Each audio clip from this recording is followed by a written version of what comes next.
This channel does not promote any violent, harmful, or illegal activities. All content provided by this channel is meant for an educational purpose only. আপনার নাম কি ভাই? আপনার নাম কি? এটা বলো। আপনার নাম কি? অস্ত্রটা কোথায় পেলেন ভাই? আপনার নাম কি? কোথায় দিয়ে?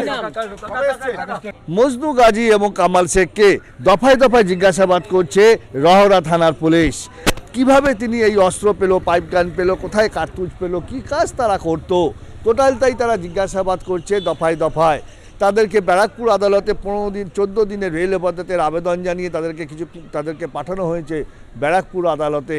তবে আদালত থেকে আসার পর পুলিশ হেফাজতে তাদেরকে দফায় দফায় জিজ্ঞাসা করা হবে যে কোন সোর্সে, কবে, কোথা থেকে তারা বাংলাদেশ থেকে এখানে প্রবেশ করলো, কি নেটওয়ার্ক এদের রয়েছে, টোটাল নেটওয়ার্কটাই তাদের ছানবিন করতে চাইছে ব্যারাকপুর গোয়েন্দা বিভাগ এবং রহরা থানার পুলিশ। এই কামাল শেখের সাথে আর কারা কারা যুক্ত আছে, তাদের যে নেটওয়ার্ক সেই তাদেরও কিন্তু পুলিশ তদন্ত করে দেখছে।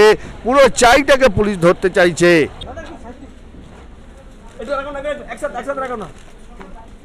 ভাই বাংলাদেশে কোথায় বাড়ি ছিল আপনাদের? বাংলাদেশে কোথায় বাড়ি? আপনার নাম কি ভাই? আপনার নাম কি? কোথায় পেলেন? এটা বলো। আপনার নাম কি?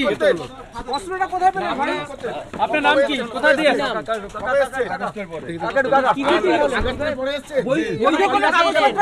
হয়েছে 3 জন হয়েছে। 8 আগস্ট সরকার পতনের 3 দিন পরে এসেছি। বাংলাদেশ আওয়ামী লীগের ইউনিয়ন কমিটি, ইউনিয়ন যুবলীগের মানে সদস্য সচিব। আসলে কেন এখানে? রাজনৈতিক অস্থিরতার কারণে। রাজনৈতিক অস্থিরতা চলে এসেছে। কার মদত ছিল? ওখানে প্রচুর অস্থিরতা চলছে রাজনৈতিক। কে তোমাদের সাহায্য করেছিল? কেউ আসতে সাহায্য করেনি, তোমরা নিজেরাই এসেছো? হ্যাঁ। কার কাছে?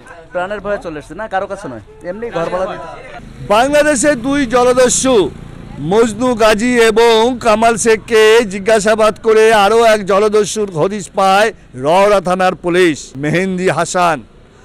শেখ হাসিনা সরকার চলে যাওয়ার পর তারা বনগাঁ বর্ডার হয়ে তারা ব্যারাকপুরে আসে এবং এখানে বিভিন্ন জায়গায় এরা ভাড়া থাকে এবং সেখান থেকেই পুলিশ তাদেরকে গ্রেপ্তার করে।